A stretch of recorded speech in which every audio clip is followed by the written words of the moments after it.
കുട്ടികളും മിടുക്കന്മാരുമായ കുട്ടികൾ നേടിയ ഉജ്ജ്വലമായ എല്ലാ വിജയത്തിനും സാധാരണക്കാർ ഒരുപാട് പഠിക്കുന്ന സ്ഥാപനമാണ്. ഉജ്ജ്വല വിജയത്തിന്റെ പിന്നിൽ പ്രവർത്തിച്ച എല്ലാവർക്കും, കഠിനാധ്വാനം ചെയ്ത് നിങ്ങൾ എങ്ങോട്ടേക്ക് അയക്കുന്ന പ്രിയപ്പെട്ട നിങ്ങളുടെ രക്ഷിതാക്കൾ, ഇവിടെ നിങ്ങളുടെ ഭാവിക്ക് വേണ്ടി ആത്മാർത്ഥമായി ആത്മസമർപ്പണം നടത്തിയിട്ടുള്ള പ്രിയപ്പെട്ട അധ്യാപകന്മാർ, അതുപോലെ തന്നെ സ്കൂളിന്റെ എല്ലാ കാര്യങ്ങളിലും സജീവമായി ഇടപെടുന്ന പ്രിയപ്പെട്ട PTA, പ്രിയപ്പെട്ട മാനേജ്മെന്റ്, അതുപോലെ തന്നെ നോൺ ടീച്ചിങ് സ്റ്റാഫ് ഉൾപ്പെടെയുള്ള നാട്ടിലെ ജനപ്രതിനിധികൾ, പൊതുപ്രവർത്തകർ, എല്ലാവർക്കും വടകരയുടെ, കൊയിലാണ്ടിയുടെ, പയ്യോളിയുടെ ഒക്കെ കോട്ടക്കലിലേക്ക് ഹൃദയം നിറഞ്ഞ അഭിനന്ദനങ്ങൾ ഒരിക്കൽ കൂടി നേരാൻ ഞാൻ ആഗ്രഹിക്കുകയാണ്.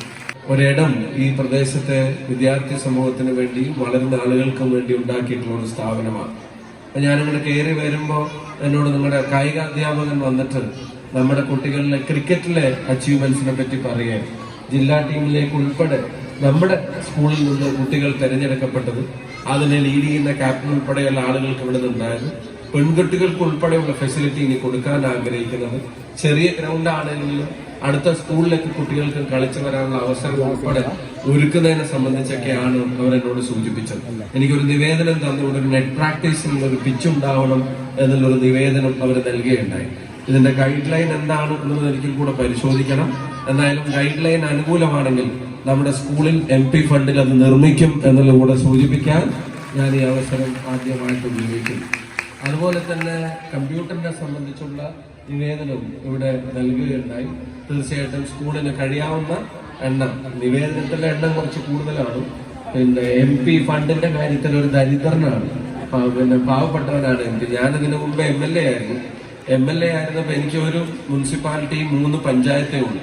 ഈ ഒരു മുനിസിപ്പാലിറ്റിയും 3 പഞ്ചായത്തിനും കൂടെ 1 കോടി രൂപ MLA ഫണ്ട് ഉണ്ട്.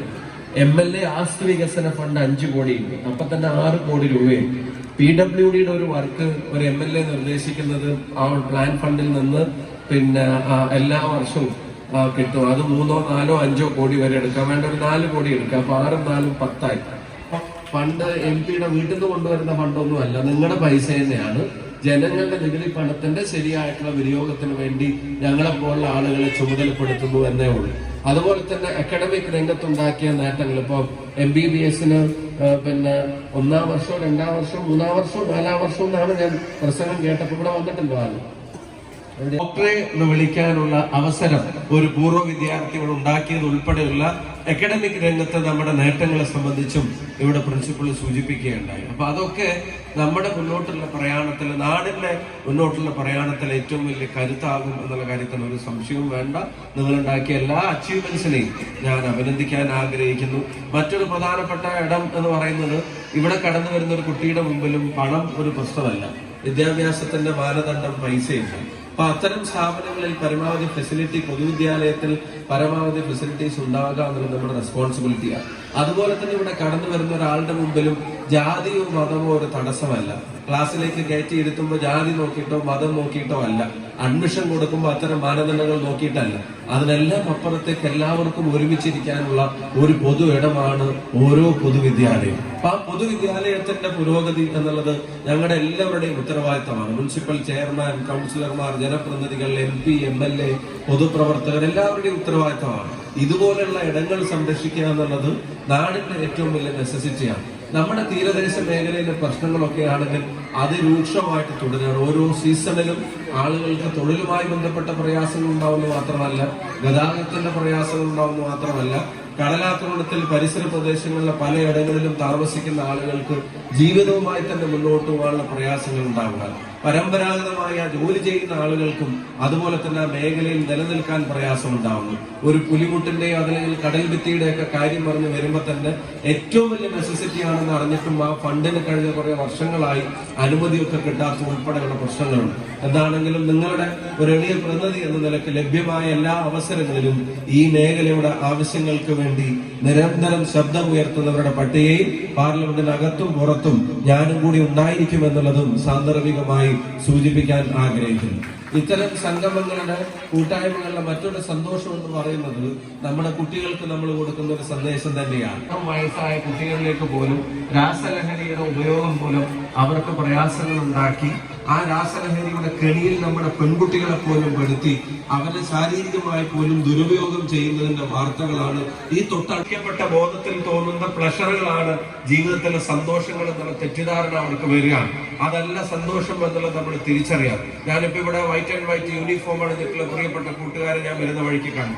അവരുടെ ഫിംഗർ സല്യൂട്ട് ഞാൻ കണ്ടു. ഞാൻ പറയുന്നത് അവരെ പോലുള്ള ആളുകൾ, നമ്മൾ ഓരോരുത്തരും നമ്മുടെ കുട്ടികളെ ഈ ലഹരി ഉൾപ്പെടെയുള്ള വിപത്തുകൾക്ക് വിട്ടുകൊടുക്കാതിരിക്കാനുള്ള ജാഗ്രത കൂടെ കാണിക്കുന്ന കാലമായിട്ട് ഇത് മാറാൻ നമ്മൾ ശ്രമിക്കേണ്ടതാണ്. നമ്മുടെ കുട്ടി അങ്ങനെ അല്ല, അല്ലെങ്കിൽ അങ്ങനെ ആവില്ല എന്നുള്ള വിശ്വാസം ഓരോ രക്ഷിതാവിനുണ്ട്. പക്ഷെ അവരുടെ ബോധത്തിൽ നിൽക്കുമ്പോഴല്ല, അവരുടെ സ്വബോധം നശിപ്പിക്കുന്ന പ്രഷറുകളിലേക്കാണ് അവരെ ചുറ്റുപാടുമുള്ള പല കാര്യങ്ങളും പല ആളുകളും നയിച്ചുകൊണ്ടിരിക്കുന്നത്. അപ്പൊ അതിനെ ചെറുക്കുക എന്നുള്ളത് നമ്മുടെ എല്ലാവരുടെയും കൂട്ടായ ഉത്തരവാദിത്തമാണ്.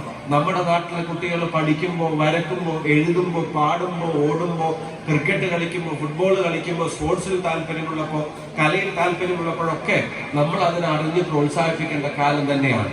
അവര് നല്ലൊരു പാട്ട് അവർക്കുണ്ടാക്കുന്ന ലഹരി, മനോഹരമായ നൃത്തരംഗം അവരുണ്ടാക്കുന്ന ലഹരി, അതുണ്ടാക്കുന്ന സന്തോഷം, അതുപോലെ തന്നെ മറ്റുള്ള ആളുകളുടെ ജീവിതത്തിൽ സഹായമായി ചെല്ലുമ്പോൾ ഒരു വാക്കുകൊണ്ടോ അല്ലെങ്കിൽ ഒരു നോക്കുകൊണ്ടോ ഒരു സാന്നിധ്യം കൊണ്ടോ ഒക്കെ മറ്റുള്ളവർക്ക് വേണ്ടി കൂടി ഇടപെടുമ്പോൾ കുട്ടികൾക്ക് ലഭിക്കുന്ന സംതൃപ്തിയൊക്കെ പഠിക്കാനും അവരത് പറഞ്ഞ് മനസ്സിലാക്കാനും അത്തരം സംതൃപ്തിയുള്ള പ്രവർത്തനങ്ങൾ അവരെ നടത്തുമ്പോൾ അവരെ സപ്പോർട്ട് ചെയ്യാനും അതിനെ അഭിനന്ദിക്കാനുമുള്ള മനസ്സ് നമ്മുടെ ഉള്ളിൽ ഉണ്ടാവണം. വരത്തുന്ന ഒരു കുട്ടി നോക്കി എപ്പോ നോക്കിയാലും തന്നെ ഒരു ചിത്രം വര, ഒരക്ഷരം പഠിക്കണ്ട എന്ന് പറഞ്ഞ് ചീത്ത പറയുന്നതിനേക്കാളും നല്ലത് മനോഹരമായിട്ടുള്ള ചിത്രം വരക്കുന്നുണ്ടല്ലോ, അതിനോടൊപ്പം പഠിക്കുകയും കൂടി വേണ്ടേ എന്ന് ചോദിക്കുന്നതാണ്. ക്രിക്കറ്റിൽ നന്നായി പെർഫോം ചെയ്യുന്ന ഒരാള് നീ പഠിക്കുകയൊന്നും വേണ്ട, 24 മണിക്കൂറും കളിച്ചാൽ മതി എന്ന് പറഞ്ഞ് ചീത്ത പറയുമ്പോൾ അവന്റെ കഴിവിനെ നമ്മൾ നിരുത്സാഹപ്പെടുത്തുക, അല്ലെങ്കിൽ അവരുടെ കഴിവിനെ നമ്മൾ നിരുത്സാഹപ്പെടുത്തുക. നന്നായി ക്രിക്കറ്റ് കളിക്കുന്നത് പോലെ കുറച്ചൊക്കെ പഠിച്ചാലല്ലേ ഇനിയും കളിക്കാൻ പറ്റുള്ളൂ എന്നുള്ള ടോണിൽ അവരെ നമ്മളോടൊപ്പം നിർത്തി അവരുടെ കഴിവിനെ അംഗീകരിച്ച് അവരെ മുന്നോട്ട് കൊണ്ടുപോഴാണ് അവരുടെ പ്രതിഭകളെ നമുക്ക് കിട്ടുന്നത്. നമ്മുടെ കുട്ടികൾക്ക് കഴിവുണ്ട്. നമ്മുടെ കുട്ടിയുടെ കഴിവിനെ അപ്പുറത്തെ വീട്ടിലെ കുട്ടിയോട് താരതമ്യം ചെയ്യണ്ട. നമ്മുടെ വീട്ടിലെ കുട്ടീനെ അപ്പുറത്തെ വീട്ടിലെ കുട്ടിയെ ചൂണ്ടിക്കാണിച്ചിട്ട് നിനക്ക് അതുപോലെ ആവാൻ പറ്റിയില്ലല്ലോ എന്ന് ചോദിക്കണ്ട. നമ്മുടെ കുട്ടി ഇന്നലെ എങ്ങനെയായിരുന്നോ അതിൽ നിന്ന് ഇന്ന് എന്താണ് മാറ്റം, ആ താരതമ്യം ചെയ്യുക. നമ്മുടെ കുട്ടി ഇന്നും നാളെയും തമ്മിലുള്ള മാറ്റം, അതിനെ താരതമ്യം ചെയ്യുക. കുറവുകൾ ഉണ്ടെങ്കിൽ ചേർത്ത് നിർത്തി തിരുത്തുക, നല്ലതുണ്ടെങ്കിൽ ചേർത്ത് നിർത്തി അഭിനന്ദിക്കാൻ മടിക്കാതിരിക്കുക. ഒരു കഷ്ണം കടലാസ് സ്ഥാനം തെറ്റിക്കിടക്കുന്നത് മടക്കി നേരെ എടുത്തു വെച്ചാലും ഇതിപ്പോ വലിയ കാര്യമാണോ എന്ന് ചോദിക്കണ്ട. അത് ചെയ്തല്ലോ എന്ന് പറഞ്ഞ് പുറത്തൊന്ന് തട്ടുമ്പോഴാണ് നല്ലത് ചെയ്യുമ്പോ നിങ്ങൾ ചേർത്ത് പിടിക്കുമ്പോ നല്ലതിലൂടെ മുന്നോട്ട് പോകാനുള്ള അവരുടെ ശ്രമങ്ങൾ തുടരും. അതിനെ കണ്ടില്ലെന്ന് നടിച്ചിട്ട് അവരടുത്ത് വരുന്ന ചെറിയ പാളിച്ചകളെ മാത്രം പെരുപ്പിച്ച് കാണിക്കുമ്പോ അത് അവരുടെ പോസിറ്റീവായിട്ടുള്ള പാതയിൽ അത് തടസ്സങ്ങൾ ഉണ്ടാക്കും. അതുകൊണ്ട് നിങ്ങളുടെ മക്കൾ, നമ്മുടെ മക്കൾ കഴിവുള്ളവരാണ്. അവരുടെ കഴിവുകൾ വ്യത്യസ്തമായിരിക്കാം. അതിനെ പ്രോത്സാഹിപ്പിക്കുക. അവരുടെ നല്ല മനസ്സുള്ള കാര്യങ്ങളെ നിങ്ങൾ അതിനെ അകമഴിഞ്ഞ് നിങ്ങൾ പിന്തുണക്കുക. അവര് തീർച്ചയായിട്ടും അവരുടെ വഴിവെട്ടും അവർ സ്കൂളിനും നാടിനും അഭിമാനമായിട്ട് അവർ മാറും. ഓരോരുത്തരും അവരുടേതായ രീതിയിലുള്ള സംഭാവനകൾ സ്കൂളിനും കുടുംബത്തിനും സമൂഹത്തിനും നൽകട്ടെ. ഇവരുടെ മുന്നോട്ടുള്ള പ്രയാണത്തിൽ വടകര പാർലമെന്റ് മണ്ഡലത്തിൽ MP എന്ന നിലയിൽ ഒരു വിദ്യാഭ്യാസ പദ്ധതി അത് ഇനീഷ്യേറ്റ് ചെയ്യാൻ പോവുകയാണ്. അതിന്റെ വിശദാംശങ്ങൾ നിങ്ങളെ അറിയിക്കാം. അവരുടെ സ്കിൽ ഡെവലപ്മെന്റിനും അവരുടെ കഴിവിനും അവരുടെ ആത്മവിശ്വാസം വർദ്ധിപ്പിക്കുന്ന കാര്യത്തിലൊക്കെ ചില ഇടപെടലുകൾ നമ്മുടെ ഭാഗത്തുനിന്നാകും. കുഞ്ഞാലിമരക്കാരുടെ പേരിലുള്ള ഒരു സ്ഥാപനമാണ്. നാടിന്റെ സ്വാതന്ത്ര്യ സമര പോരാട്ടത്തിന്റെ ഭാഗമാണ്, ചരിത്രമാണ്. ആ പോരാട്ട വീര്യം ലഹരിക്കെതിരായി, നാടിന്റെ തിന്മകൾക്കും വർഗീയതക്കും വിഭാഗീയതക്കും എതിരായി അത് മനസ്സിൽ കൊണ്ട് നടക്കുന്ന ആയിരങ്ങൾ ഇനിയും ഈ പടി കടന്ന് പൊതുസമൂഹത്തിലേക്ക് ഇറങ്ങട്ടെ. ആ യാത്രയിൽ നമുക്ക് കൈകോർത്ത് പിടിക്കാം. വിജയാരവങ്ങൾ അപ്പോഴും നമുക്ക് ഒരുപാട് കേൾക്കാനിടയാവട്ടെ. അത് കുട്ടികൾക്ക് പ്രചോദനമാവട്ടെ. നിങ്ങൾക്ക് എല്ലാവർക്കും എന്റെ അഭിനന്ദനങ്ങൾ. ഈ സംഗമം നിങ്ങൾ എല്ലാവരുടെയും അനുമതിയോടെ ഔപചാരികമായി ഉദ്ഘാടനം ചെയ്തതായി പ്രഖ്യാപിച്ചുകൊണ്ട് നിർത്തുന്നു. നന്ദി, നമസ്കാരം, ജയ് ഹിന്ദ്, താങ്ക് യു.